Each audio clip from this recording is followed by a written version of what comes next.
Hello, good afternoon. Thank you so much for joining us this afternoon on Human Rights Day. We're really delighted and excited to have all of you here for a really interesting panel on digital video, social media, and political protests. I'm Camille Crittenden. I direct the Data and Democracy Initiative here at CITRIS. And along with the faculty director, Ken Goldberg, and a few other faculty members on the UC campuses affiliated with CITRIS, we have launched the Data and Democracy program about 6 months ago. Before that, I was at the Human Rights Center for a number of years, and I'm really delighted and honored to have my colleagues here and the co-sponsors of today's event from the Berkeley Human Rights Center.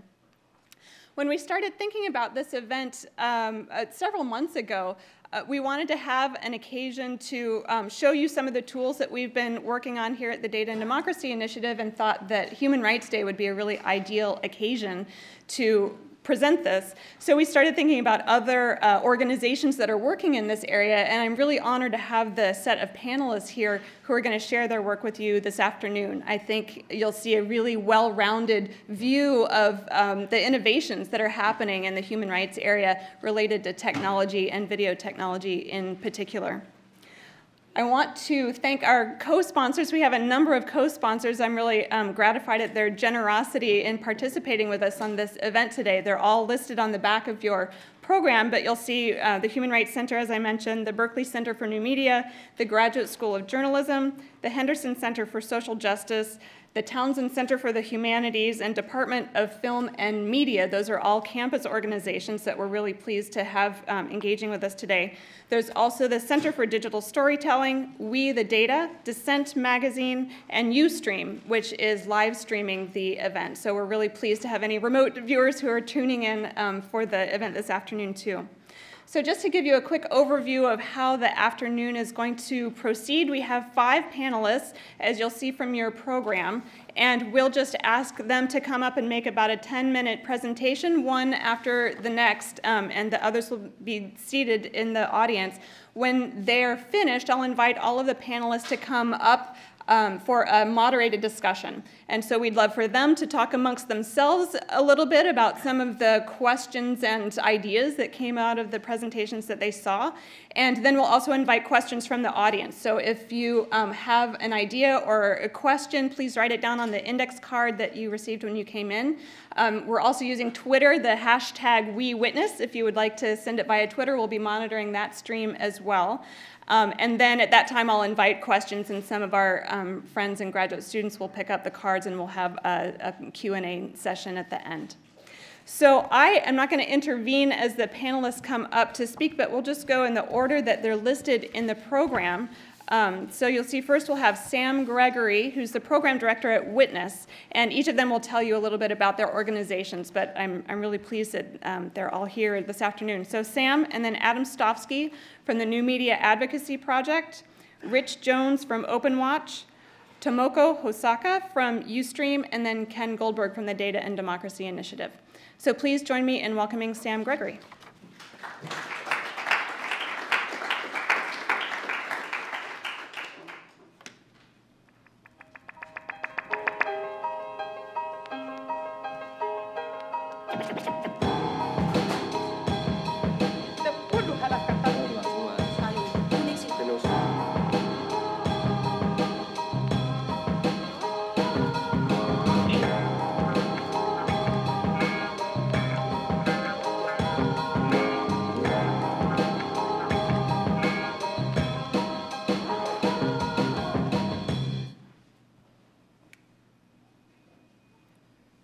As I was thinking about how to introduce Witness's work today, I often show this video to kick things off, and I thought it would be a good way to just give you the basics of what we do. Essentially, we help human rights activists and citizen witnesses use video for human rights, to see it, to film it, to change it. And then I started to think a little bit about my own experience of becoming an activist, and it's Human Rights Day, and what's changed about the way we use video, even within my own activist life. And a few weeks ago, I had the honor to meet Aung San Suu Kyi, who was one of my heroes. I first got involved in activism as an activist on Burma in the late 80s. and I had this tremendous opportunity to meet her at a congressional gold medal awarding, and I snapped it on Instagram. And I thought back to when I first got involved in Burma, and there were just a very few videos that came out of 88 and 90, mainly shot by TV crews, few photos, not much. And then, if you came through to the Saffron Revolution, there were the brave camera people from the Democratic Voice of Burma, Mizima News, who shot this. And there was a fair amount of video, but still, it wasn't necessarily getting out in real time. Certainly, you didn't have cell phones all over Burma. In fact, to have a cell phone in Burma and have an account, it cost about $2,000 in 2007. And then I thought back to about 3 weeks ago, where I was standing in this crowd outside Aung San Suu Kyi's house when Obama came to visit. And almost everyone had a camera and was recording it. You can kind of see some of them in this picture. And of course, there were many people with cameras here, but in the north of Burma, in Rakhine State, where there is an ethnic cleansing taking place at the moment, there still weren't that many cameras. So even in this country where suddenly there were lots of cameras and internet access and Wi-Fi and 3G networks jumping forward, in the north of the country, in the rural areas, still not many images. And I think what I want to kind of highlight in my short presentation today is just what is going on with kind of the images that we see about human rights and some of the challenges there. Now, this is an interesting grab that I pulled from a YouTube promotional video. And I love it because it's got Kony on one side, and then it's got this huge volume of video on the other. And the issue is when most people think about human rights video, they think about Kony 2012. They think about, the video that everyone saw. But most of the human rights video that I see or that Witness engages with falls into the 72 hours of video uploaded every minute that get 25 views, 50 views, 100 views, 5,000 views. So I think it's really important to start by not focusing too much on the Kony 2012s. The other big thing that shapes how we do our work is the diversity of people who create video for human rights. This picture tries to capture a few of them. Obviously, people like the citizen witnesses from Occupy or Tahrir Square, the traditional NGOs and social movements, the live casters. I have a clip there from Bambuza, but of course it could apply to Ustream. One of the saddest things that we see a lot of in that 72 hours is perpetrator footage. It's footage shot by the people who committed the crime. That's from Egypt, that one in the bottom right there, where police abused people they arrested to terrorize them, to encourage others not to, well, in fact, in this case, to pay bribes. And I think one of the most important things in this tapestry of people who create and use video is that most of them are non-professionals. Many of them are purposeful witnesses. Some of them are citizen witnesses. Some are like my friend in the bottom right, who every 10th post, and I follow her on Facebook because I love her cute kids, but every 10th post is something, say, about forced evictions in Paris. So she, for me, is like the sort of the purposeful witness on Facebook who I encounter. Now, about a year ago, Witness did a report called Cameras Everywhere, and we tried to think, what are the big challenges out there that stop many more people using video effectively for human rights? 4 of them I want to highlight here, and I'm going to talk about our response to 3 of them. One of them is many more people need to know how to do this, and many more people who never expected that they would need to know how to do this. Because they have that tool in their pocket, they have the potential to be the human rights witness. The second one is this challenge of authenticity. How do we believe stuff? The third is around consent and privacy. And the fourth is what I like to think about as sort of the unseen protagonists. And what I mean by that is you've got a human rights video. It's the enforcement team at YouTube who can decide whether that stays up or down. It's not your police department. It's not me. It's not you. It's that enforcement team at YouTube. So the people who shape both the choices about content, but also the choices about platform. Let me talk about 3 of those challenges and our responses. One, I like often to think about the universe of human rights video in terms of stars, and that there are a hell of a lot of them out there, and you're always trying to work out where's the pattern and what's most important. It's not necessarily because it's the largest one. It's not necessarily because it's the closest one. So there's this question of like sense-making in the world of video. And I guess everyone encounters that if you go on YouTube for almost any subject. How do we find what is important to us? How do we link things together? How do we make sense of this world of video? Now, there's one project we've been working on which tries to do that within one of these spaces. It's called the Human Rights Channel. It's on YouTube. And actually, my colleague Madeline is here in the audience. So if you're interested, please look out for her afterwards. She's right there in the 5th row. And what we tried to do there is say, look, most of this human rights footage gets uploaded and shared in the commercial spaces. How do we think about the role of a human rights group within YouTube to sit there and to think, how do we contextualize this? How do we validate this? And how do we amplify stuff? So it's not just Coney 2012 that gets seen, but say the footage from forced evictions in Cambodia, where it's someone who only has 59 views, but captured a really critical protest against the killing of a key land activist. How do we make sure that stuff gets seen and understood, not just the high-profile stuff that will make the front page or that is the topic of the day? You know, so it'll always be easy, sadly, at the moment, to find the footage from Syria. How do you find that footage from Cambodia? How do you understand it? So that's one project we've been working on. The second came out of the experience of looking at how people who are at risk speak out.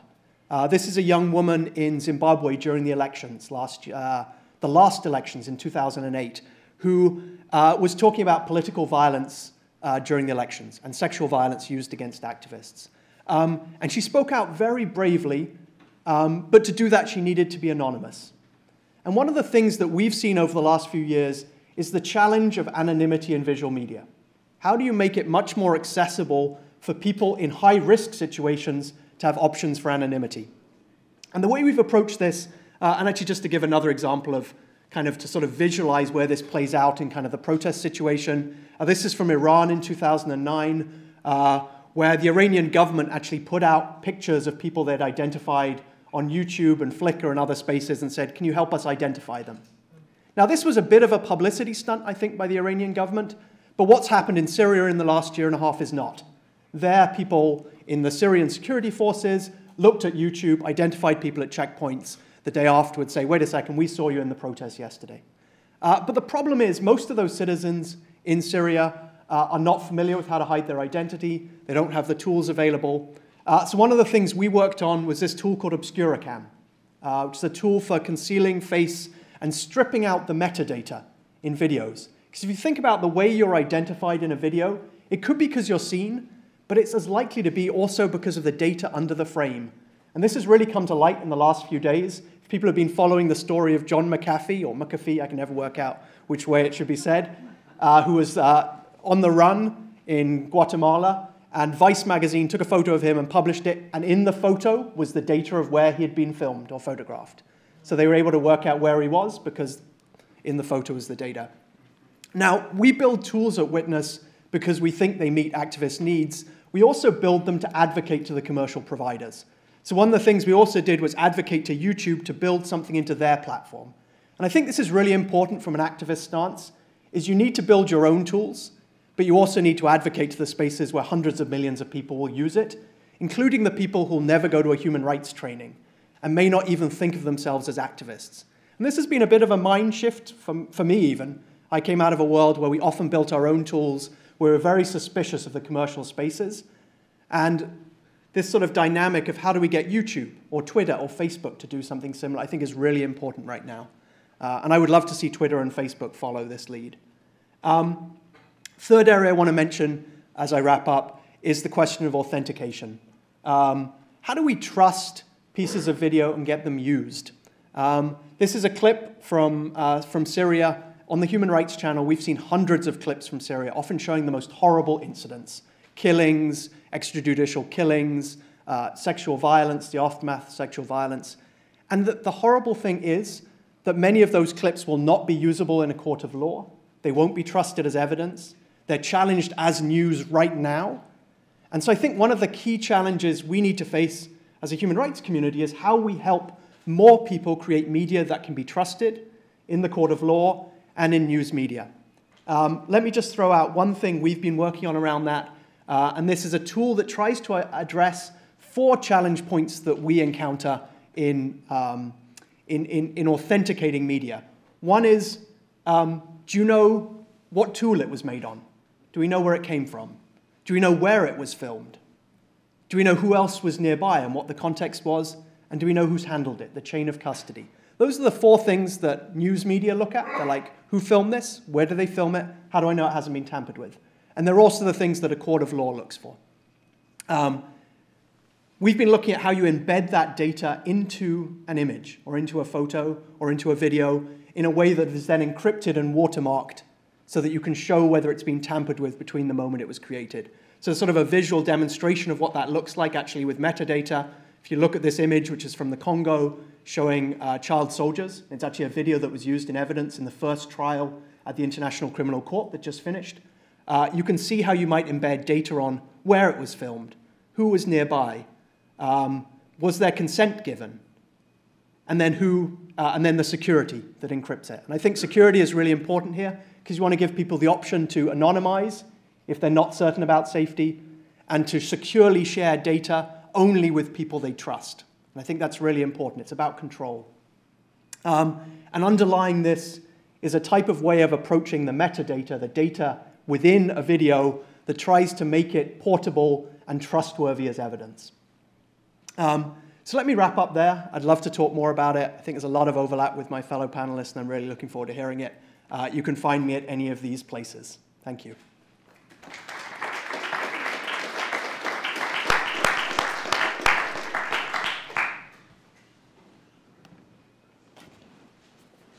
Hello, everyone. Happy Human Rights Day. Thanks, Camille, for having us. This is really a great opportunity. I'm Adam Stofsky, the Executive Director of the new Media Advocacy Project. I just want to start by saying it's really wonderful being on this panel with Sam. We're a relatively young organization, and our work is very much inspired by Witness's work and by Sam personally, so it's quite a privilege.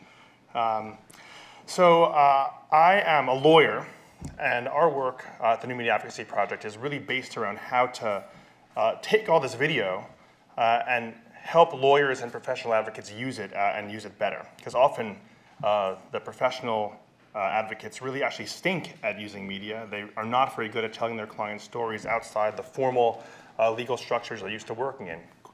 Courts, legislative lobbying, and doing human rights reports.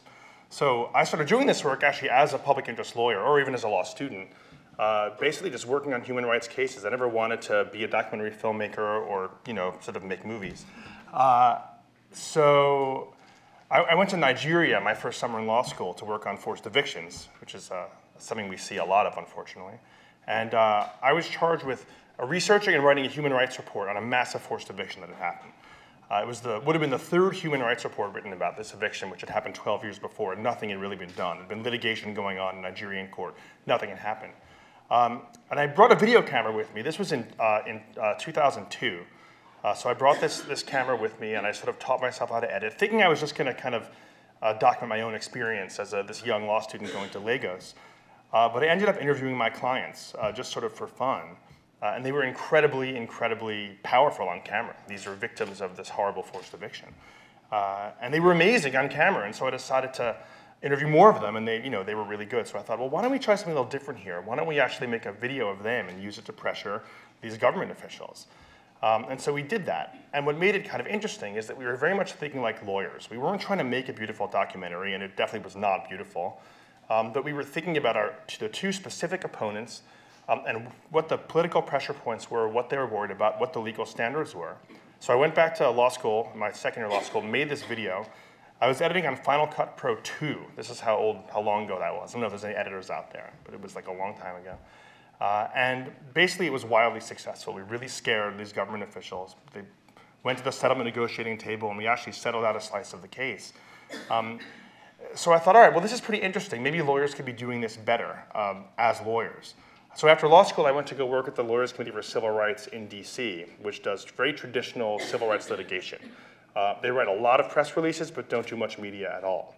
And I was litigating a case. It was an employment discrimination case that took place in Alabama. We represented 13 African-American workers at this poultry processing plant who were the victims of pretty serious discrimination, including a segregated bathroom. So this was in 2003. There was actually a segregated bathroom with a whites-only sign on the door. So this is like the perverse logic of a civil rights lawyer, is really excited about this case because you actually think you can win. So like, wow, finally a case we could win. So we took the case. And we went through a few months of litigation. We took a bunch of depositions, and the other side took a bunch of depositions. Depositions, for those that don't know, are formal interviews with the other side's witnesses, and they're really, really boring. But they're very, very important in a legal case because it's sworn testimony. And so we went into settlement negotiations thinking we had an open and shut case, and the mediator basically said, yeah, I get there was a whites only sign, but I just don't think you have the evidence. You should just take the 10 grand they're offering you and go home because you're not going to win. So we were basically stuck.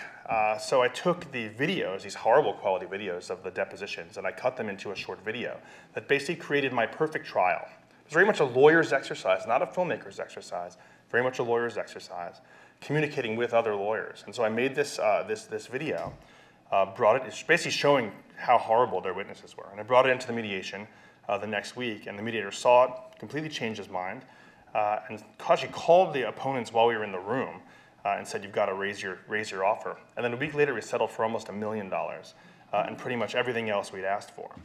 And something about that video made a difference. I just don't know what it was. There was nothing in the video that wasn't in the report that we gave him. But there was just something about seeing these people talk that made a real difference. So I launched this organization, the New Media Advocacy Project, to innovate how lawyers and professional advocates can use video to win their cases. So in a way, we're taking a lot of the video that Sam showed and trying to deploy it strategically in litigation, in legislative advocacy, for community mobilization, and for also rights education. Those are kind of the four spheres in which we work.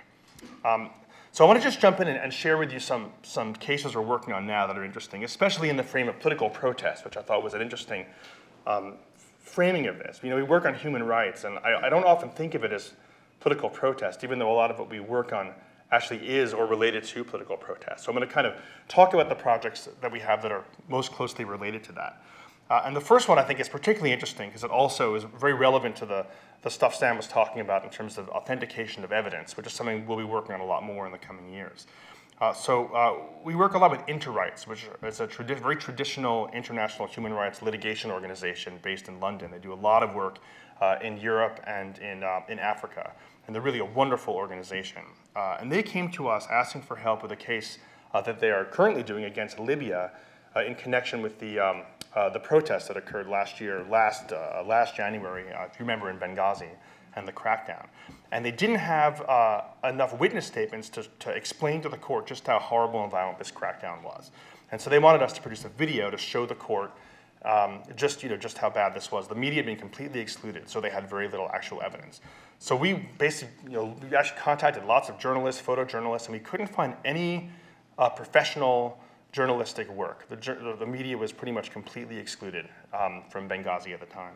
So we basically contacted our colleagues in the Middle East, got a lot of citizen media, often very poor quality stuff, completely unauthenticated, though in places that were recognizable as Benghazi and a few other cities. And we took this material and we made a 3-minute video out of it and submitted it to the court as evidence. We included whatever data we had about where the video, sort of tracking the chain of custody back as far as we could, which is usually to YouTube or crowdvoice.org or one of these other citizen media aggregation sites. And that was it. So it's totally unauthenticated. So we had to develop some clever legal arguments to try to persuade the court to take this evidence seriously. One thing we did is we asked them to actually not take the evidence seriously. We said, just take this evidence to prove something very general and broad, that really bad stuff happened in Benghazi. We don't want to prove any specific fact, not that any particular person did this. We just want you to know that this happened. It's called asking for a very low probative value, which sort of matches the low authentication level of the evidence. But it was kind of a trick in a way because the court's going to see this horrible footage and they're really going to understand what happened there on a gut level. So that was an interesting strategy. And then something else was very clever, I thought, is one of the arguments, the actual legal arguments that InterRights was making, is that the human rights of journalists were violated by being excluded. So we basically asked the court, or they asked the court, you should accept this evidence and treat it more seriously because the press was excluded. And this is actually proving our point. We couldn't find any piece of professional media of these protests. So that's an interesting example of an evidence video. We're hoping in the future with new technology like this InformaCam technology that we can actually get evidence that's authenticatable in court. But I think one of our challenges is going to be, how do we communicate to courts about this? I know Witness is doing some thinking about this, and our hope is in the coming years to really test this. We have to find a way to explain to lots of 80-year-old judges what metadata even is and sort of what this means. And every court's different. Often every judge is different. If we use this in the US, we've got 51 jurisdictions, state court, federal court, each of whom might look at this differently. So we have a monumental legal task ahead of us and a lot of legal innovation necessary to really ensure this technology lives up to its promise. And it's going to be, I think, pretty interesting and fun.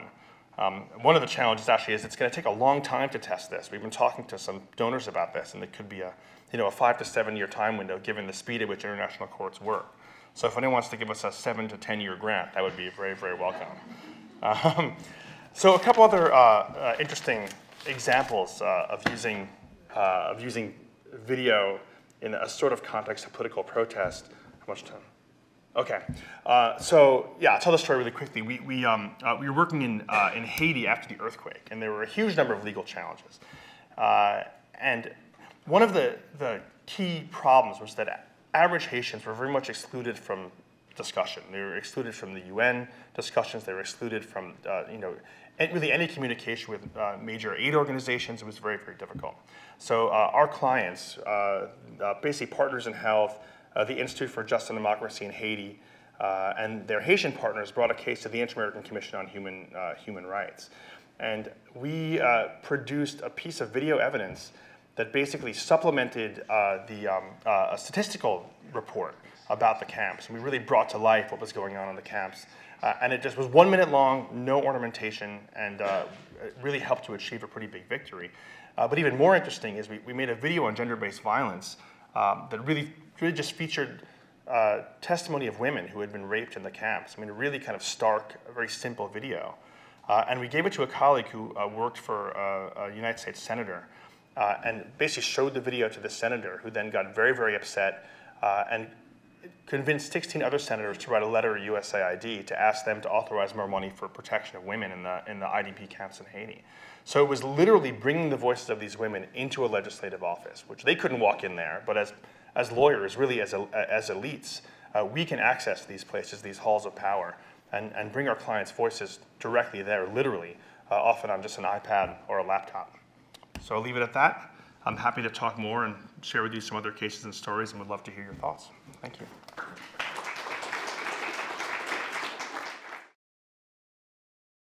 So, hi, I'm Rich Jones. I'm the founder and CEO of the OpenWatch project, now the OpenWatch Flexible Corporation. And first of all, thank you for having me. It's an honor to be here with Sam and the rest of the panel. There's some very impressive people here. I don't have anything nearly as impressive as helping rape victims in Haiti or anything like that. But I'm going to give the hacker perspective. You know, we're a tech-focused organization. We're we've been operating for 2 years now. And we operate. You should have Wi-Fi here. I do have Wi-Fi here. That doesn't help. Okay. Typically not in the context of human rights. We don't make tools for activists. We make tools for everybody. And most of our development is in the context of surveillance and journalism rather than tools for activism. So there's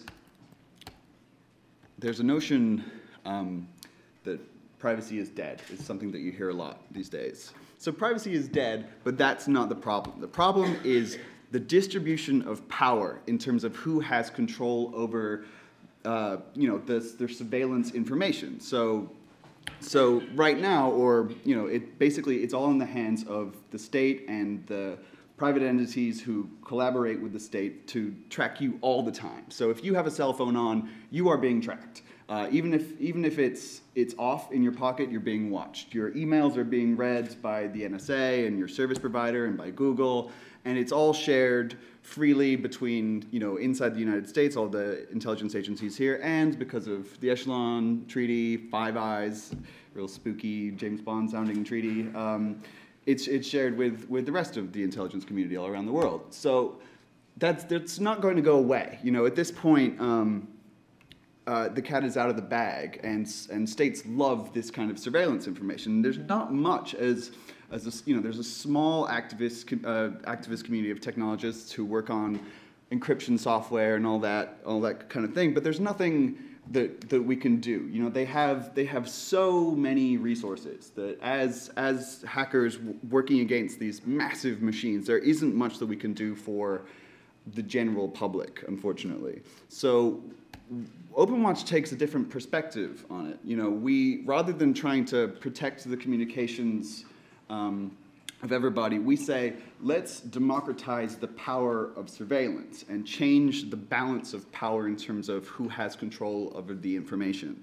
And the best tools for that are smartphones. You know, in the past 3 years, suddenly everybody I know has a device which is capable of executing code which I've written, which can record any event they see and get it onto the network, onto a server before it's capable of being destroyed. It's awesome. And suddenly, you know, you've gone from having a couple of hundred investigative journalists in the United States to, you know, nearly 7 billion people on Earth in the next 5 years will have access to the tools of being able to capture, you know, civil rights abuses and human rights violations when they see it. It's cool.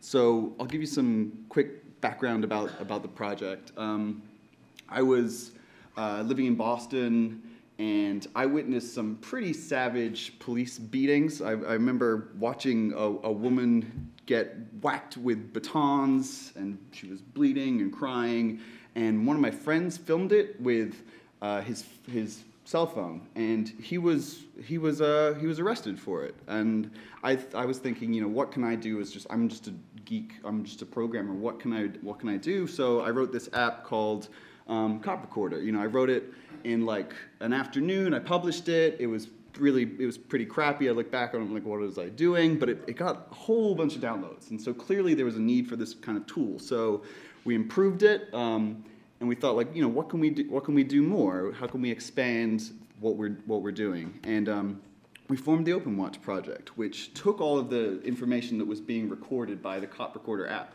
and just sent it back to us, so we could look at the trends in the data that we were getting, and we could say, you know, regionally, cops in this area are good, or cops in this area are not so good, and it got hundreds of thousands of users. We got thousands of recordings. We made the official application for the ACLU of New Jersey. Right now we're working on some technology for the ACLU of Arizona, who have some really nasty immigration laws, and there's tons of racial profiling that's going on in Arizona, so we're helping them and people in Arizona report the racial profiling as they witness it. Our mission was to collect as many data samples of police enforcement as we could, and to analyze them and to publish them online. We're not looking for the kind of Rodney King, like, police beating moments, you know. We're interested in everything. We want total surveillance of, you know, there's no reason that every single encounter that the public has with the police can't be on the record. You know, the cost of recording one incident for every single incident in the United States is well within the budget of a small hacker-led organization.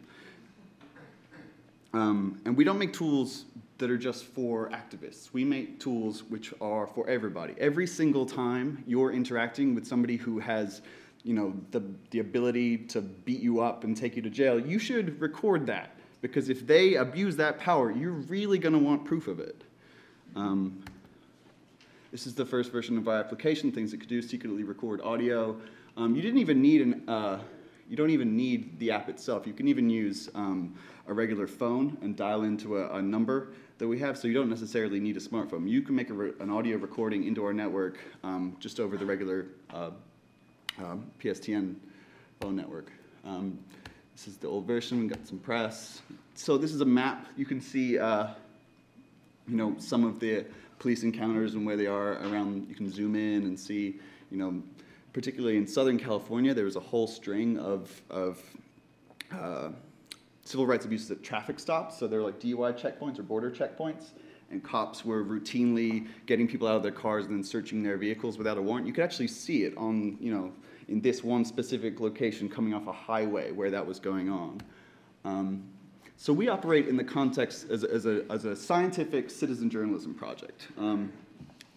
This is a story from the New York Times. It was a very important story.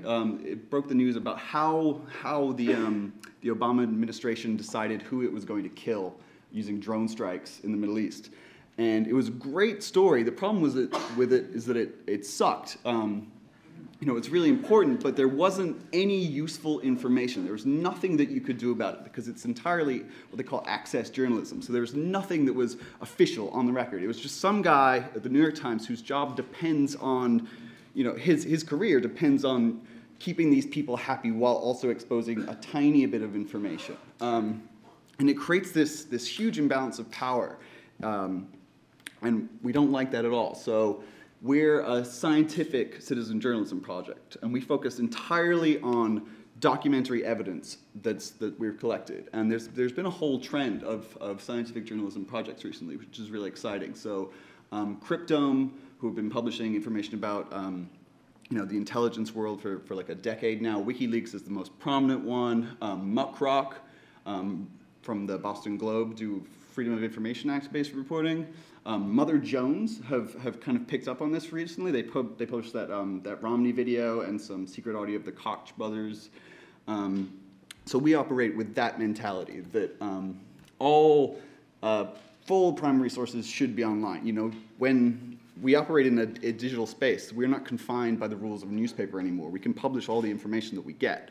And you should demand this as a reader of news. You should say, I want to see that I want to see that evidence. I want to see that video. I want audio recordings. I don't just want to trust some reporter to tell me this because their motivations are not necessarily the same as mine, and they might not come to the same conclusions about the documents that they do. So, you know, to have an intelligent and informed democracy, you need access to the raw documents.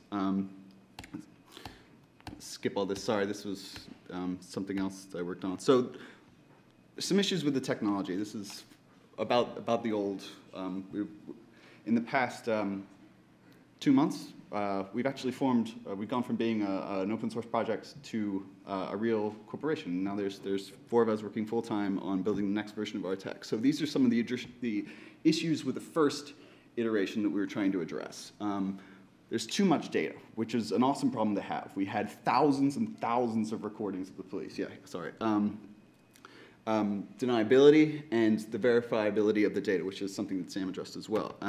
The way we addressed the verifiability was by building a system called Citizen Media Notary, which, because the cameras are all networked, you can take a fingerprint of the file as it's created, put it on, take the fingerprint and all the metadata about the information, the location, the type of phone that's capturing it, all that kind of thing, and put it onto the network in a way that's outside of our control. So it's a distributed network that then verifies everything, and it's publicly queryable later. So you go back and say, yes, this file was created at this time by this person, and all of these people can confirm that that happened, and none of those people have influence over any of each other.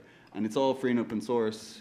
Sorry, this was kind of taken from a talk for hackers, so you don't need to know the technical details of it. Yeah. This is the main point, is that you should really be demanding documentary evidence of every single time that force and violence are applied. And I think in the next 5 to 10 years, we're trying to build a situation where every single time everybody encounters the police, they will protect themselves and their community by recording it. And I think we'll start to see the end of police violence and corruption once that starts to happen. This is the next version of our tech is actually kind of neat. So now it's not scaling properly. Through the application, you'll see the video, and rather than just present you with the video and some other videos like it. You can actually take direct action, and you'll be able to make a phone call to relevant parties. So, you know, through the app, through the website, and through mobile phones, you can place a call directly to you know, whoever is involved. It detects intelligently, you know, where the recording was made and who's important nearby, and you can let your voice be heard. You can say, hey, why did you beat that person up? Or, hey, I think you did a really good job with this arrest in this case. And all this is on the record too. So, you know, it gives people who witness violence and corruption or even good behavior a way to actually get directly involved conveniently. We're pretty proud of it. We're launching the next version in January, which is way ahead of schedule. If anybody wants to try it out beforehand, let me know. I'll give you a beta invite. Thank you.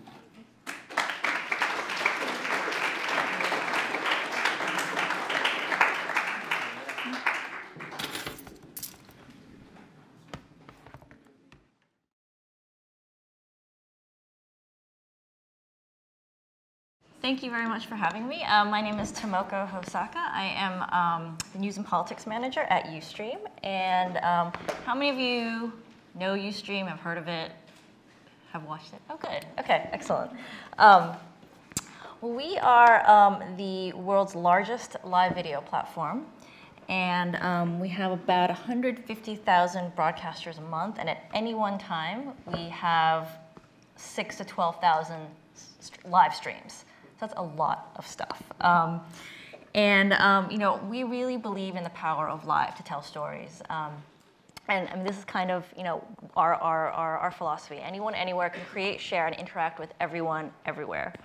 And I'll tell you a little bit, we're a 5-year-old startup, and the history of Ustream is a little bit unique in Silicon Valley. We were founded by 2 West Point grads, so we have military roots. And our current CEO, Brad Hunstable, he had a very kind of unique problem. When he was serving, his brother back home had a band, and he was very, very frustrated that he couldn't watch this band while he was serving. So he was like, well, I'm gonna solve this. So that's kind of where Ustream started. And in that time, you know, we developed a very, very robust technology infrastructure to support millions of simultaneous views. And that's actually really hard to do. And I'm not an engineer, so I can't really explain it. But you know, in contrast to something like YouTube, that's really more of like a recorded video type platform, the ability to stream all those streams and have millions of people watch those streams is very challenging and difficult. And you know, we've mastered it, we like to say. And we are a global network. We're in 193 countries, 10 languages. You can see kind of the breakdown of our audience. We have, you know, a huge presence in Asia and Latin America. And we have offices, our headquarters are in San Francisco. We have an office in LA. Our engineering and development base is in Budapest. And we have offices in Tokyo and Seoul as well. And so really it's, you know, our platform allows you to broadcast anywhere where, you know, whether it's a webcam or a high-end camera or a cell phone like this, smartphone, and to have that content be distributed and viewed everywhere. So you can view it on your PC, on smart TVs, on your phone, on tablets. And the mobile app has probably been the, when it comes to protests and human rights and activism, it's probably the single most kind of important tool that has facilitated that. And you know, we really believe in the, you know, what we call the democratization of broadcasting. You know, it was only, you know, very recently that the ability to go live and broadcast to the world was really limited to big media companies. And now, really, all you need is your phone, and that's an incredible kind of technological breakthrough. And you know, we like to say, you know, now you have everybody has a satellite truck in your hand. And so citizen reporting and activists and activism and human rights is really kind of a big part of what we do and what we really care about. It's, you know, we work with everybody from big news organizations like CBS and PBS NewsHour and Wall Street Journal, all the way down to the individual citizen reporter documenting, you know, the protests in their backyard. And you know, we care about that that individual just as much as we care about the big guys. And some of the most compelling footage and video that we've seen in recent years has been from the individual. And the breadth of our content is pretty amazing. People broadcast everything from protests to their puppies to really anything. And so in this, I'll show you some of the various protests we've had in recent months. We have everything from student protests to political protests. This was a protest at Cooper Union, and they were protesting, rising tuitions. This was a Walmart strike near Chicago. The naked protest was pretty interesting. That was like a total random find. But this was a group of AIDS activists who descended upon Speaker Boehner's office. This was a couple weeks ago, and they literally stripped out their clothes and, and nobody, there was no like mainstream media outlet there to capture video of this, and there was a Ustreamer who was streaming this. And there were a number of streams from the demonstrations after the Mexico election. And one of the things that our platform has really developed is the ability to really drive traffic to these streams as quickly as possible and as robustly as possible. And we have a number of social tools that allow that. And some of our top citizen reporters, there's a guy named Tim Poole, who made his name during the Occupy protests. And one of the cool things he did was he was in like Zuccotti Park in an area where like professional journalists were not given access to. And he was literally streaming for, I think, like 48 hours. And he had, and you're able to interact with your audience on Ustream. And so, people were sending him suggestions, and when he was running low on batteries, he would say, hey guys, I need more batteries, had people come bring him batteries, bring him food. And so it was a pretty amazing thing to watch. And Russia has been a really hotbed of Ustream activity, and there was a citizen journalist named Ritus who was streaming from the protests in Moscow, and literally within 2 hours he had amassed 500,000 views, and he was actually very, very creative in how he used Ustream. He wanted to get like an aerial shot, so he like tied his phone to a balloon and like lifted it up, and so he got this cool aerial view. And the Russian government was not very happy with all the Ustreamers, documenting these protests, and Ustream was the subject of a very serious cyber attack. We believe from Russia, took down our entire site. Didn't just take down these streamers, took down our entire site, and our engineers worked furiously to bring it back up. And we were able to do that thanks, we were in consultations with some of our other tech friends, like Facebook and Twitter, and they give us a lot of support and advice. And so we brought the site back up, and at the same time released the site in Russian. So, one of the really interesting things about live video is that people are, whereas if you look at other video sites, the view times are typically a few minutes. But with live video, we find that viewers are incredibly invested in what they're watching because nobody knows what's going to happen next. And so we find the average view times are about 20 minutes, which is pretty incredible. And we see this all the time with citizen reporter content. And I think, I think professional journalists and mainstream media kind of could learn a lot from these citizen streamers because they're out there, they're on the ground, they're really getting stuff that I think professional journalists should be doing, because I think live streaming hasn't caught on among kind of the journalists yet, but the citizen streamers we have are pretty incredible. We have an editorial team, a content team that really works very, very closely with the citizen reporters on the ground. And my colleague Terry is out there, and he's our community manager for news, and he is in constant contact with them. He knows who they are, and so that's what allows us to, when something happens, like we'll know about it pretty quickly, and we'll be able to amplify that and to help them gain distribution.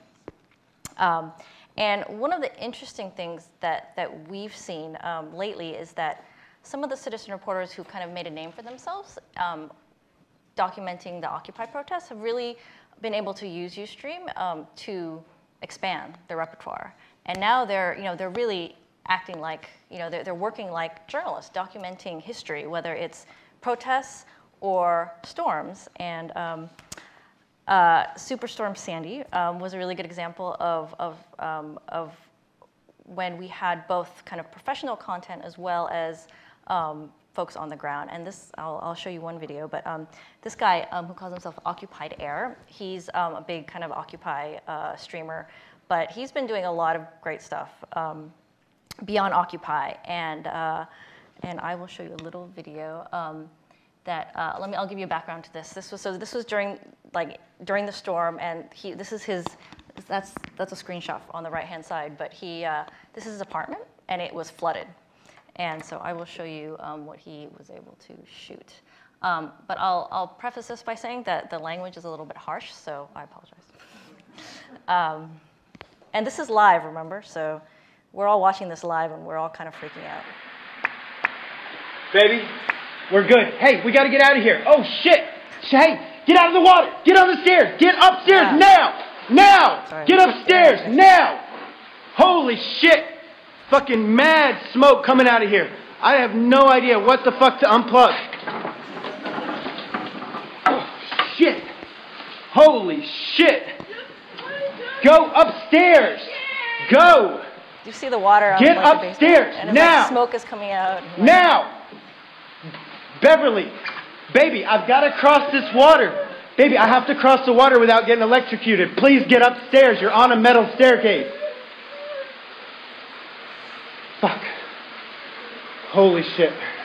There's smoke billowing into the apartment, and I can't see. I've got to stop this fire. I can't. Okay. Unplug this, unplug that. I don't know where the smoke is coming from. I have no idea, but this means there's other fires probably fucking starting around Manhattan. Holy shit. So, okay, I'll get that. So that was our friend Occupied Air. Back to this. Yeah, and so, this is live. This is happening live, and he has, it started out with a few dozen viewers, and then it quickly amassed to hundreds of viewers who are kind of interacting with him on the social stream and saying, dude, get out of there. It's like, what are you doing? What are you doing pulling out plugs? Thousands, yeah, thousands. I mean, it was really crazy. And I would say this is probably one of the most compelling videos we saw out of Sandy coverage. So you're really seeing kind of folks, I guess, expand beyond Occupy, as we like to say, to really help document history. One of the, let's see, we also saw this during the Japan tsunami and nuclear crisis. As I mentioned, Ustream has a very robust presence in Asia, particularly in Japan. And I was a reporter in Japan until last year. And so I kind of saw this firsthand with my eyes. And we had everything from kind of live on the ground coverage from residents in the tsunami disaster zone, and we had also what was really, really useful for professional journalists such as myself was you had independent and freelance journalists who really took it upon themselves to stream from government press conferences and briefings from the electric company, and these were things that journalists and regular people didn't necessarily have access to, and so through these independent journalists, we were able to get access to that, and that was pretty unprecedented, kind of in the Japan political world and in the media scene. And there's these independent journalists are still out there streaming anti-nuclear protests and rallies that have been going on in Tokyo since. So let's see, I'm running out of time, But so I'll talk about very briefly some of the challenges that we face. You know, obviously we are kind of beholden to internet connections, and that's just a reality of what we do, and that's something that as internet networks get stronger, you know, hopefully that'll be less of an issue. Some of the new projects we're working on. In terms of human rights, we're talking with an organization that's really interested in using Ustream to monitor villages they believe are at risk for attack in Africa. And so right now the problem is they don't have a way to, they don't have video. When villages get attacked, they don't have video of that. And so they want to use Ustream to make sure that there is video of that and kind of serve as an early warning system for villages at risk. We're also working with, we're talking with Global Voices, who is interested in helping us with some of the foreign language streams that we have, and they're talking about maybe possibly live blogging in English, some of the live video streams that come up in different languages where we don't have expertise. So I will wrap it up there, and I look forward to your questions. Thank you.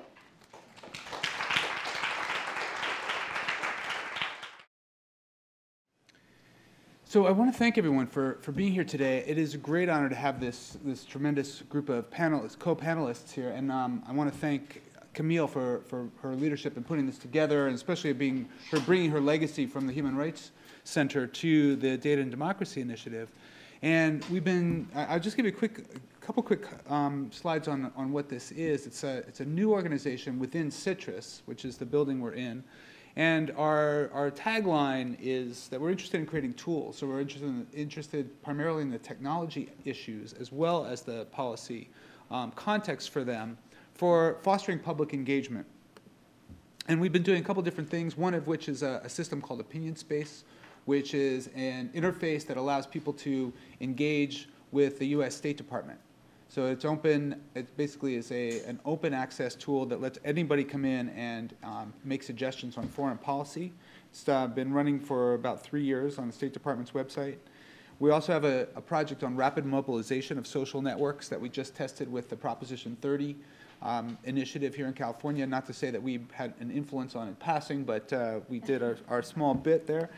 But today we want to talk about this topic, which I think can be, there's a term that I like, which I don't hear that often, but Barry Wellman actually coined this in 2003, covalence. I think it captures very nicely what we're talking about, which is namely that we are now increasingly in a society where we are watching each other. It's not just big brother surveillance or surveillance, but covalence. We're keeping an eye on each other. And what are the implications of this?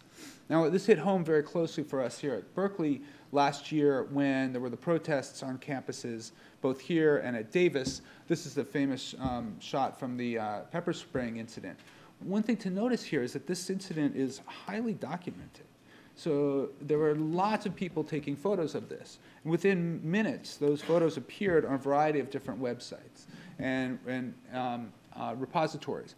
What's important, though, is that they were scattered. It was fragmented. So information was spread in a whole bunch of different places. And so people got different viewpoints. They took away different conclusions. And there was actually a lot of controversy about how people were interpreting these. And some people walked away, even though there was documentation, feeling a sense of almost confusion because they were getting just, they didn't feel they had a cohesive view of what had actually happened. So it made us start thinking, could there be a use for a toolkit that would be a repository that would rapidly collect video from an event like that, a contested event, and organize the videos temporally so that you could make sense of them, so you can start to understand how they relate to each other and really what happened there. And so we started working with Aphid Stern, who's here in the audience, and we started putting together this prototype. And we're here to announce it today. So we've been working on it for about 8 months, and we're finally ready to reveal it. It's still in beta, but I'll give you an example of how it works. Basically, you see that in this case we have 5 videos that were taken. This is a reconstruction done by some of the amazing students. Some of them are in the audience.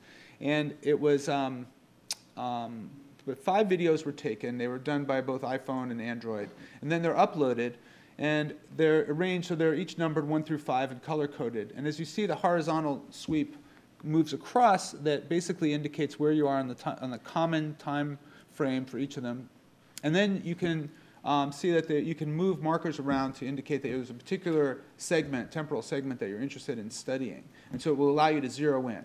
Now this is only for 5 right now, but the idea is we want this to scale to dozens, hundreds, or conceivably even thousands of videos so that you could start to organize them temporally and get a cohesive picture. The other thing to notice here is the faces are blurred. This is an issue that Sam brought up and is a recurring issue, which is how to protect the anonymity of the participants and also the bystanders.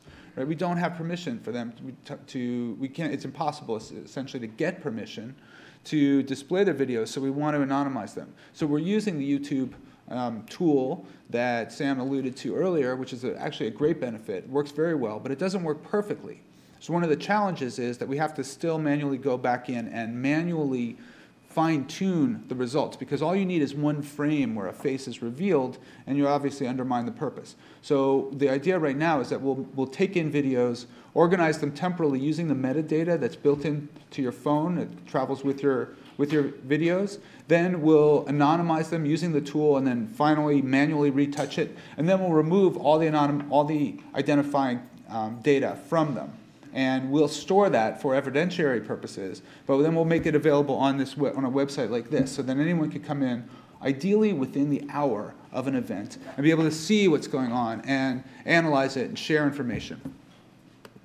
There's a number of things, extensions that we're interested in doing. We are working on the idea of what we're using is the metadata, which gives you a fairly good approximation to the current time. So you can use that to get a course time alignment. But then the fine time alignment, we want to use the audio signal. And so there's some very nice techniques from speech recognition that we can use to align the audio more finely after we have it in place. And then another thing that we're interested in more long-term is being able to reconstruct the spatial environment. And there's some new tools and structure for motion that allow you to take a video stream and recreate the physical environment, the spatial environment, and also the position of the cameras. So it would be really nice to be able to show where all the cameras are arranged in space and what the environment looks like. One of the advantages of that is it helps you to understand what's going on, but also, related to Adam's point, it's about evidentiary purposes. Because once you have that, it's very hard to fake. Right? It's one thing to fake one image or to selectively take one video, but you can't control everybody's video. So, and especially when you're seeing other cameras and markers and incidents in the scene, our belief is that this will be something that will enhance the evidentiary status of these videos. Or at the Zuccotti Park eviction, the NYPD locked out the mainstream media a block and a half away, but the people being evicted inside filmed the whole thing. If you want to join these brave shooters and improve your skills, watch this video, or we'll show you how to film a revolution. You have 2 types of scenes in a revolution, peaceful and violent. Peaceful scenes include civil disobedience, flash mobs, demonstrations, strikes, and so forth. As long as they're peaceful, film however you want, whatever you want. There really are no limits. Soon though, police violence will overrun peaceful protests, and you must now film safely and strategically. 5 important rules to remember. Number 1, call out for cameras. Get more people over. The more the merrier. Cameras! Cameras! Number 2, don't film vertically. This is self-explanatory and super frustrating for editors. Number 3, keep your distance. You can't film if you are injured or if you break your camera. Number 4, protect yourself. Watch out for advanced weaponry, including chemical pepper spray, toxic tear gas, phosphor flash grenades, rubber bullets, wooden batons, sound cannons, and raging horses. Number 5, stand up for your rights. No, it's not legal, sir. No, it's not. I refuse to support it. It is not legal for the press to be yelled at by police. That's why I'm yelling back. Very good. Other times you will be at the scene with fellow shooters, so get multicam coverage. Here are 3 formations you can execute, varying in difficulty. Number 1, the fan formation. If the action is surrounding you, stand together, back to back, and film outwards in a fan formation. This will maintain your integrity as a unit within the surrounding chaos. Be conservative with your angles, since you may be the only one filming in that direction. Number 2, the surround formation. If the action is in one spot, fan out around it. Don't go too far or you may get split up. Be creative with angles, since there are many of you with overlapping coverage. Number 3, the V formation. This is the most risky. If there's a courageous shooter who goes for a crucial close-up shot, trail behind him with some distance, covering his flanks in a V formation. By filming him, you protect him from police, because they don't want to be embarrassed by some online viral video. Pull him out of the chaos should he be sucked in. If he's taken out by the police, replace it, or back up the braver one who does. These are just a few ideas. The most important thing is to think as a single unit, not a group of individual shooters. Watch each other's backs first and camera angles second. Remember, safety first. So that's just the tip of the iceberg, I think, of a whole new dimension that we have to start thinking about, which is how to coordinate the documentation of this, so that we all need to start thinking like filmmakers. And if you notice, the way this filmmaking is different than the traditional cinematic way of shooting films. I'm married to a filmmaker, so I osmotically pick up a little bit of that. But it's about how do you set up a scene, how do you frame things. But here we're talking something very different. It's about actually cross-referencing, so multiple cameras looking at each other, et cetera. It's very complex, and we're thinking about how we're going to train people, our next generation of witnesses, to be able to do this effectively. These are some of the partners we've been working with. We've been very fortunate to have some support from a number of different organizations. And I want to acknowledge APHID, and also Camille has been working very closely on this project with me and other students. And the name of the project, if I didn't mention, I don't think I have to describe that for this audience, but for the engineers, usually I have to tell them why. Okay, so that's it. And thank you. I think we'll move on to the panel.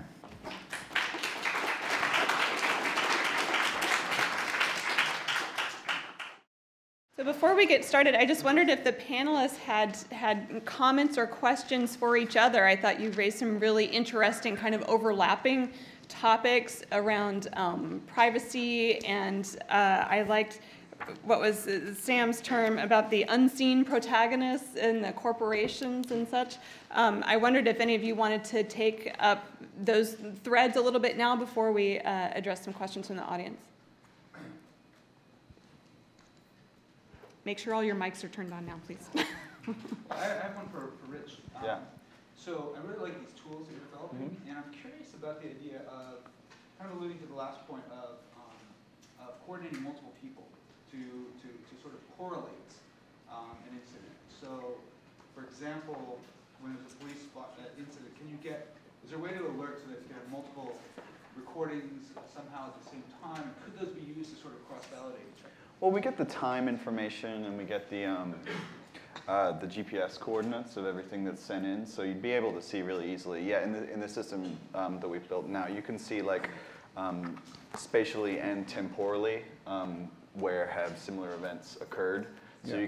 You'll even be able to say, yeah, there was an event going on simultaneously in the same place, or yeah, there was an event that happened, say, at that that checkpoint 2 years ago, or something like that too. So it extends in multiple dimensions. We don't have that kind of stitching that you guys are working on, but our interest is not so much in the coverage of protest Occupy events, even though they liked our tool and they promoted it a lot and they used it a lot. Our goals are about ubiquity. It's really about having every single police encounter, even just the normal, like a stop and frisk, or every time you're pulled over, every single time. And then just having a massive archive of what good policing looks like, what bad policing looks like. And then you can start to, you can build a profile. So you can say, this policeman is consistently violating people's rights, and then, or is, more violent than the police in this region. Then you can go to a city and say, hey, we can tell you that this cop is going to cause you, a $3 million lawsuit in the future. That's the kind of way that we're thinking about it. Not so much in coverage of protest type events, but getting the state on the record every time force is applied. No, I love the goals. I just think maybe as an educator that there's this part of it that's about teaching people how to use these tools. That's really sort of subtle, I think, in some cases. People get really flustered when they get pulled over or something like that. They may forget. And I'm thinking that there may be something about how you train people in a training session to start using them, and then also have someone else walk over with another version of the microphone, right? So they double down on it. It would be like definitely the quality of the recording is improved if you have multiple sources that you can align. We do try to be as usable as possible. It's a big red button. There's not much else they can do, and that's by design. Our tools are stupidly simple, because I'm coming from, I got started in the cryptography world where everything is complicated, like basically to the point where it's impossible to use unless you're, I still fuck up when I'm trying to decrypt my email using PGP, so I'm like, I'm sick of this, I just want a button, and that's our philosophy, which is great because it also means that like there's a lot less to translate as well. You need to translate, record and watch, and then so our app is already in like 16 different languages or something like that, which is pretty cool. Can I ask a follow-up question? I mean, I know a number of you talked about training and the importance of teaching people how to use these technologies. How do you do that? I mean, is that something where we really want to do more of? Do you have best practices? What has been effective in reaching the audience you want to reach? I think I can certainly talk in the witness context, and one of the challenges has been the diversity of people who do this. Which is, to be honest, in a lot of the most basic citizen witness settings, it's 5 simple points. It's not even a video, frankly. It's just 5 text points to remember, remember to, it's very similar to what we saw in the How to Occupy, How to Make a Revolution video. Sometimes short videos work, but also we've got to remember that in a lot of contexts, people don't have, either are not sharing short videos person to person in the instant. So we've been grappling with that a lot and trying to work out. How do you get people to watch those videos?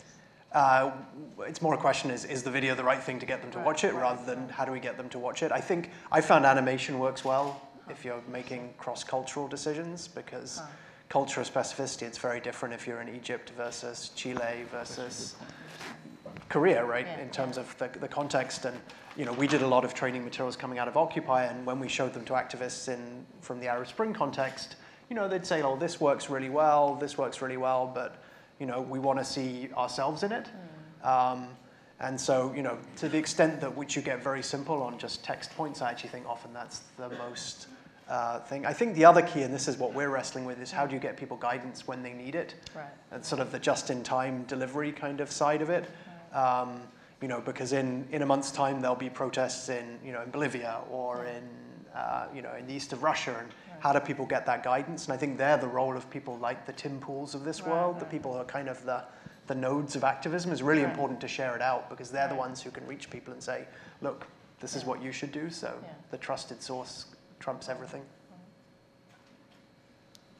Adam, did you want to add anything? I know your work is more specifically directed than maybe crowdsourced, but there might be examples where you're using citizen-generated video for your purposes. Yeah, we are, and it's very interesting. I'm thinking about Lagos, Nigeria. We've done a lot of work in Lagos, particularly on forced evictions, and it's a huge problem. 10 million people live in slums, and basically it's sort of a battle between the government and the communities where slums are constantly being destroyed and then rebuilt, and you have 10 million homeless people with nowhere to go, so they just no one builds good housing, so they keep being destroyed.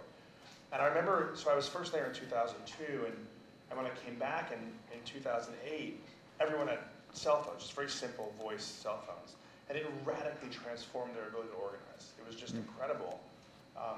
They were able to call each other, all the communities, and when there was a protest, when there was a demolition, they'd all show up. And when there was a court date, everyone would show, they'd get 100,000 people in front of the court protesting. And that was just cell phones. And I've now had, since our last visit there a couple of years ago, I've had dozens of emails from activists, community leaders, saying, oh my God, I should have brought a camera, there was a demolition the other day, and they always say that, I always forget, which is actually another issue of training, I think. But what strikes me about, particularly seeing the Occupy video, I mean, to be honest, it's sort of laughable, the idea that in this sort of fear and frenzy of a demolition that people are going to go into these kind of formations. But you never know. I mean, it can happen. In part because these communities have been suffering together for decades. They're incredibly well organized and cohesive. I mean, it's almost like a sort of groupthink. So my brain is just chugging with the possibilities. And I think you asked about training. But what I'm struggling with now, and a lot of our media is kind of this kind of, what I call it in lawyer speak, like this kind of ex post video. We've got a situation, we've got a case, and we've got the material we have, or we can go out in a sense and make an animation or make a documentary. We don't have the opportunity, we haven't, to really set this up beforehand.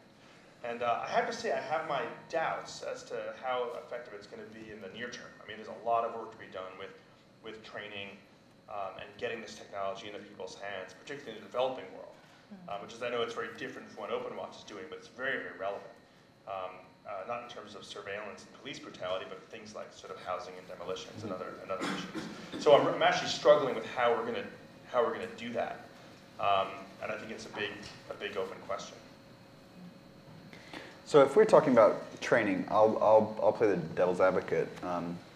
When should we train people to not record things? And so what I'm talking about is not just record things, but get involved. So that picture of you know, where was it Davis or Berkeley, of that fat cop spraying a bunch of kids sitting there in the face with some pepper spray, and there's, you know, you highlighted 30 people filming him.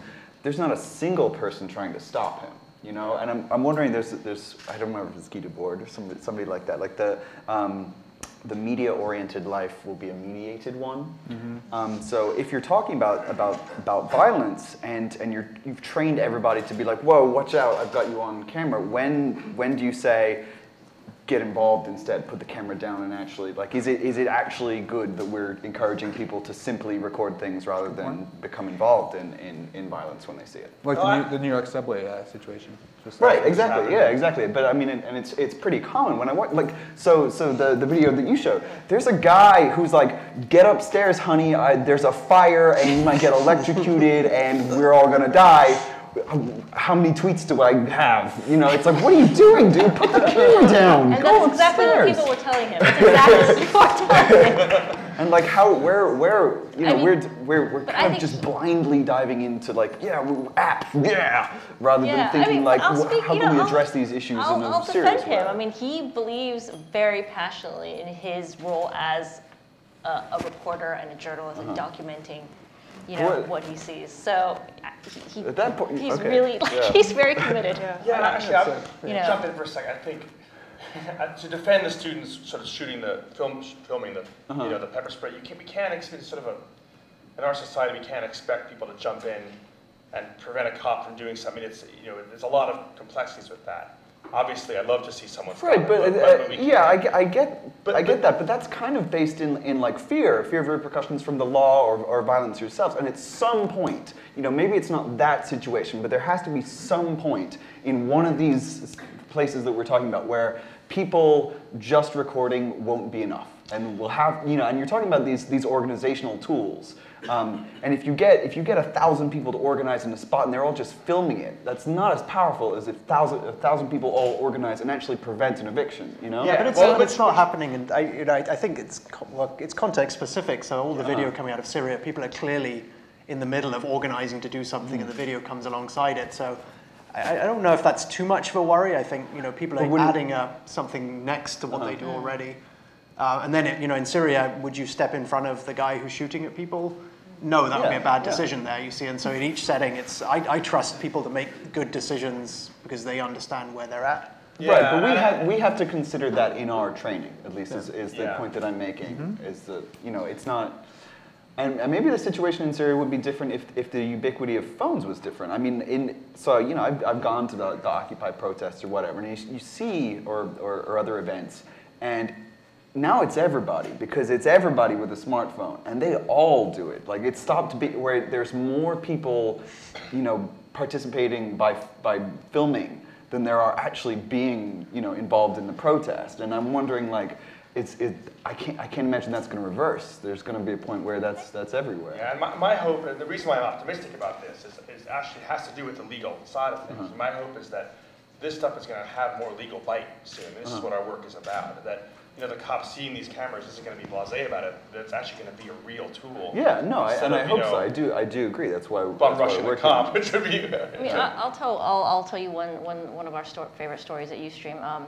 There was a woman in Syria who was live on Ustream with her smartphone, and I mean, it was an example of where the being live actually diffused a situation where there were some soldiers who came very threatening and she felt threatened, and she basically said, "Hey, you're live on Ustream," and that diffused the situation. That's awesome. Yeah. Well, that raises a question that one of our audience members had about the, I guess, technical and political context of these repressive societies like Syria, where the internet went down for a certain period, or China, where there's, you know, very heavy censorship. Are there technical, legal, political, what are those considerations to operating in those environments? Sam, you probably would have more experience maybe in that side. You know, again, it's going to depend on, you know, there's a technical question which is around internet access and the tools that are available. And I certainly think, you know, some of the tools we're talking about, you know, are not, we're looking at the sort of the mobile trend. And I think it's also we're at a moment where we can shape how these tools are seen and the role of also of the companies around it. So I tend to think even if at this point, you know, these tools are not available in the Central African Republic or Eastern Congo or East Timor, in 3 or 4 years they will be. And so there is a responsibility right now to think about how we push for it. Actually, you know, the big sort of the contextual discussion that's in my mind right now is the discussion around the internet and control of the internet that's taking place or has been taking place at the International Telecommunications Union right now.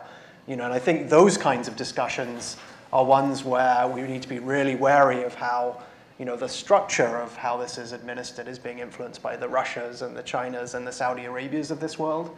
Because I'm fairly confident that the commercial infrastructure will catch up. You know, the phones will be there. Will the internet freedom, the policy and the political side be there? Less certain about that. So that's where my worry falls. If you look 2 or 3 And years another ahead. piece of that is things like YouTube actually, I mean, Ustream has an ability that if the bandwidth is too small, it will record it on your local device and then stream it up as soon as it's available. So there may even be extensions of that where, for example, it could be distributed among a number of phones in the environment. So it could sort of, even though the internet is down, it could get distributed among other people that are there. Coming back, one thing that, just to the point of, I love your point, I think it's completely correct about documented becoming a substitute for any kind of action. But I think it's also related to this idea of the panopticon, which is that there's an effect that after the documentation becomes habitual, right? That we start to realize that it's all around us and it's being done well, then we sort of start internalizing. I think that at this point that the police, these government agencies will not act as, you know, egregiously because they know that there's a potential out there. So it doesn't even have to actually be documented. Right. But I think you're right that the training is going to have to include a part of it, which is there is a point when maybe you step up and sit down next to those persons being pepper sprayed, or there is a role that you can do as an alternative to being the documenter. I'm going to address the question. It's really, obviously there's technical constraints in different countries. And we find there's a lot of cultural and almost issue-specific constraints as well. It's sort of almost a public-private thing, like the sort of violations of human rights that happen in public are obviously easier to document. We do a lot of work on issues like gender-based violence. My colleague Abby Goldberg, who's in the audience, does a lot of work on this issue, and it's really, really challenging to do any kind of documentation. We do a lot of other kinds of media on the issue. It's really, really challenging because it often happens in the home or in private offices in the workplace, things like that. Also, prisons and prison conditions. We're working in the Republic of Georgia. We just had I don't know if anyone's heard the story. They had a major prison torture scandal right before their election, which led to the first ever peaceful transfer of power through a democratic election in the country's history. So prisons are now in everyone's mind. We've been asked to do some work on prisons, and we're really struggling. How are we going to do this? How are we going to document this? I mean, secret recording is something we've actually thought about. But it's not something you want to play around with when you basically have the freedom of your colleagues in your hands, your lives in them. So I think we're really trying to think about how we can deal with these more private kinds of human rights violations. How can we use media to fight against them? I think that leads nicely to some of the other questions that have come up, and that is around the ethics of recording and how the relationship between citizen journalists and mainstream media. How is that kind of playing out within the context of the ethics of journalism, ethics of documentation? I mean, with Ustream, for example, if everything's live, there's no censorship for better or worse. And well, I mean, I'll tell you that so-called mainstream media, I mean, I think they're increasingly looking for user-generated content, citizen reporter content. They're increasingly hungry for it, and I think they're realizing that citizen reporters are able to witness things that maybe they don't have access to or they're not at, right? So, but the issue, for a journalism organization, for a news organization, is obviously verification and authentication. And that's a huge issue, and that's something that we're working on. We obviously haven't perfected it, but I think that's one of the big hurdles is for news organizations is is to make sure that what they're getting is authentic and they're able to actually contact the broadcaster, know who that broadcaster is, and communicate directly with that broadcaster. And sometimes, when you're in a dicey situation, you can sign up for a Ustream account under, any name. You can be anonymous, and sometimes, that news organizations won't use that because they weren't able to verify that. So.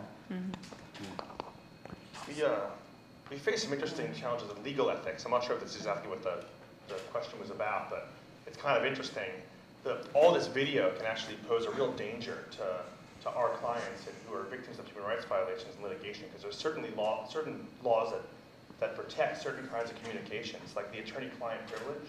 So you can talk to your lawyer without worrying about that information being given to the other side. Or the journalist privilege, which protects journalist communications or other things. And we've seen disasters where often because of video, these privileges have been what's called breached. So suddenly you've got to give all the video material to the other side. It just happened in a major human rights case against Chevron in Ecuador, and it's really a real problem. So we need to be very careful around legal ethics, because as you're saying, like, if one small thing leaks, and then that creates that everything has to be then transferred. It depends on the situation. It depends on the jurisdiction. In this particular case. Yeah, in part because some of the video footage captured the lawyer for the plaintiffs doing some pretty questionable stuff on camera. So the court said, you know what, just give it almost not all the footage, but almost all. But the privilege can be broken very easily, and so it's something we have to be very, very concerned about. We've often advised our partners and clients, just don't do a video in this case at all.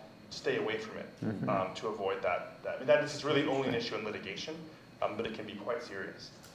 There's an ethical issue that I think we think about from a human rights organization point of view, and it's less a journalistic one because it comes out, which is the question of informed consent, and how do you popularize and think about how that gets reinvented when everyone is filming each other, and the implications of someone's story being shared. And I actually think about this less in the context of protest settings, because actually, if you're in a public space in a protest, you understand the risks. It's more about, actually, I worry more about the capacity to share individual stories of individuals who speak out, usually as a minority, and are then shared. And how do we think about reinventing the way we think about informed consent and talk about it, to recognize that we're not in the context of human rights organizations which have 100-page manuals about informed consent, nor are we in a journalistic world where it's about signing away something legally. Neither of those is relevant when you're documenting peer-to-peer. And I don't think we've really had a good discussion about how that plays out. And obviously with live video, there's no going back. You're doing it live. And so I think that there's really kind of a question there that has been kind of sort of punted and keeps getting punted about how we think about that issue of consent. I think particularly with those, when people who are in positions of vulnerability speak out as individuals, less in the protest setting.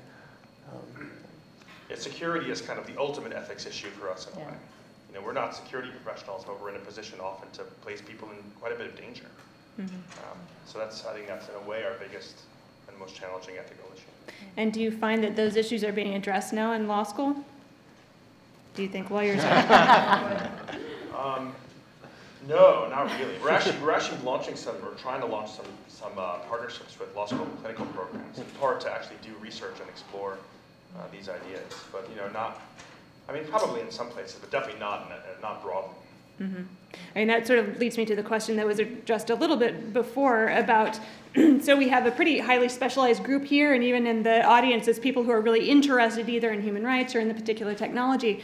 But then how can this be disseminated into a broader group of people, activists or technology hackers who might be interested in taking it up and moving it along into a broader population? I know some of you work with community groups, or what are your thoughts about how to move that forward?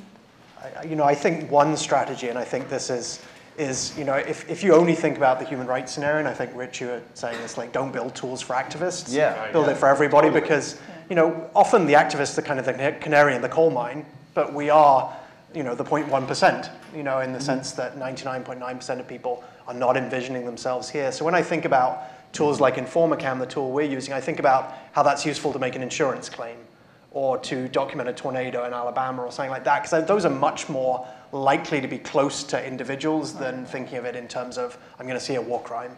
Now, of course, you might eventually see a war crime or see police brutality, but if you've used and thought about these tools and had them made available to you by Progressive or by Ustream, you're more likely to have used them and then to be able to use them in those extreme scenarios. So I actually think a lot of it is about making them really broadly available in the types of scenarios where people want to use them for commercial benefit or for very practical day-to-day tasks. And then they will be naturally available in the human rights scenarios. Now, you might want to then get really good guidance to people in a quick way to help them use them better in that scenario, but the tools for activists, given the ubiquity of these tools, it feels like it's a little bit of a losing battle. So where I see this going is in the next 5 years, we'll see a shift in the definition of the term activist and journalist. So you won't even need to be like, I'm out there in the Occupy every day. Like you're by doing something that simply protects yourself, by protecting your interactions with the police or possible criminals or corporate ripoffs or whoever, that you're acting as an activist and you're acting as a journalist. And those two terms will sort of begin to overlap, and they'll apply to many, many more people simply because of the availability of free software and commercially available smartphones.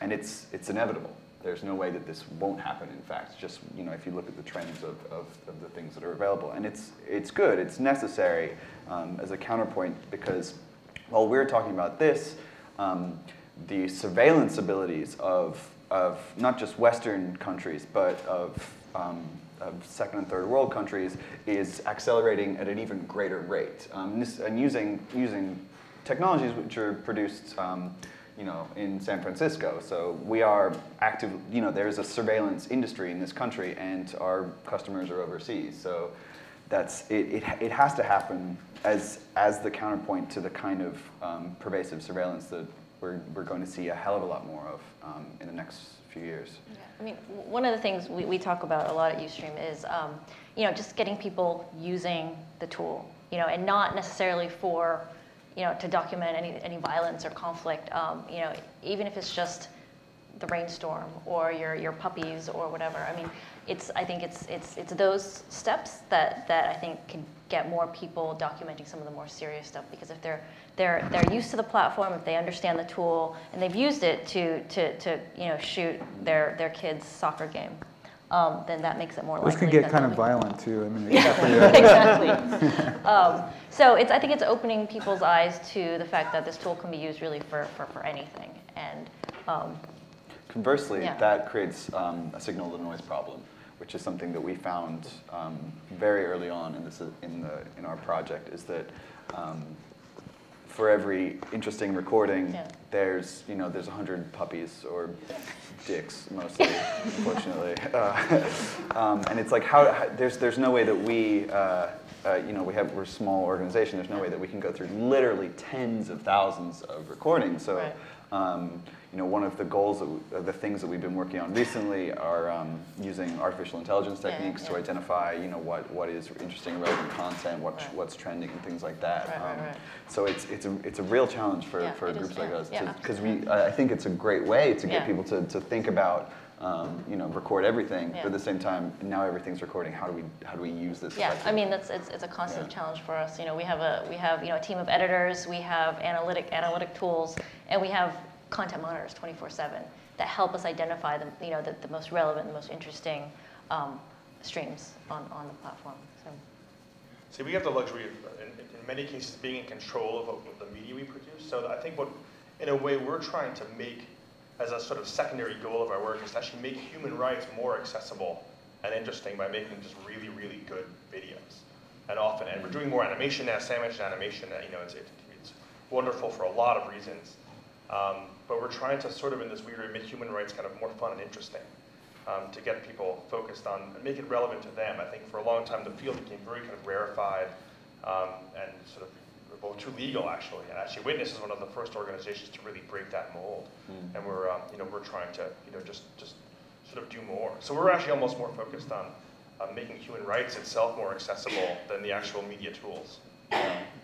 So we think about that as a way of you kind of want to make it sexy, right? Like it's kind of like, especially if you can break down human rights or tasks into discrete units where like, crowdsource is a popular term for this. So if we have all of this media archive, or we want more of an investigation, like was this an appropriate use of force or something like that, to break it down into a discrete chunk that a random visitor can say like, you know what, I'll click here, or make this phone call, or I'll upvote, downvote, something like that. And then they can say to their, their social network, their friends and family, like, hey, I'm actually helping, in my small armchair activisty way, I'm actually making a little bit of a difference. Why don't you do that too?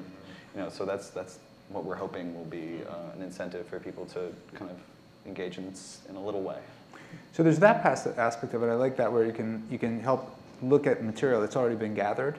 But I also think there's an aspect of getting people engaged by training them on how that they can come into an event and actually participate by helping to document it in an interesting way. I think that actually helps, because I think there's a lot of people who like an Occupy movement, they just go and they're standing around. They don't really know what to do. They're not going to make a speech, right? But they're just being there, which definitely matters. But if you could give them a role and you could start saying, here's something you can do there, I think that actually will engage a lot of people who, let's face it, we all love documenting events and family events, but we don't usually think about it as playing an important role in these kind of contexts.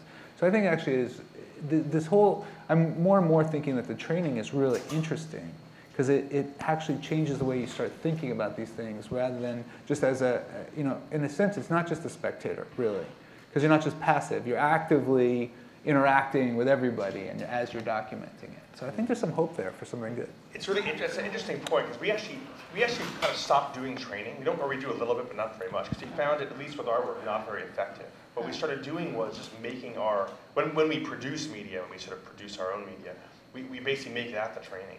And when our clients, often human rights victims, the sense of empowerment they get just by being interviewed or interviewing one of their peers is really kind of extraordinary. Yeah. And so I think just doing it a lot, in a way, we found is more effective than kind of doing 3-hour trainings or training workshops. So that's been, but the feeling of ownership people get over their own stories is really, it's good sight to see sometimes.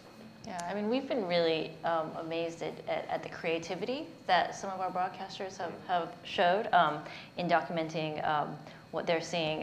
One of my favorite examples in recent weeks was during Hurricane Sandy, and there was a guy who taped his iPad to his window, and he happened to be living like right in front of a gas station in Brooklyn. And there were these huge gas lines, right, where there was no gas, and there's these huge lines, and he literally streamed for days. And all it was just like a 24/7 cam of this gas line that kept growing and growing and growing. And I mean, I think the guy amassed like 50,000 views. I mean, it was incredible, and people like watched it, and they were compelled. And it was, it was like a real-time. It's like real-time storytelling. There were a lot of stories about long gas lines. There were tweets, there were photos, but to see this live in real time was just added another dimension to that larger story. It could be used as a utility, actually, you could check and see which line was the shortest. Exactly. On that uplifting note, I want to thank our panelists and thank our audience for coming out to celebrate Human Rights Day today, and we'll look forward to seeing you next time. Thanks very much.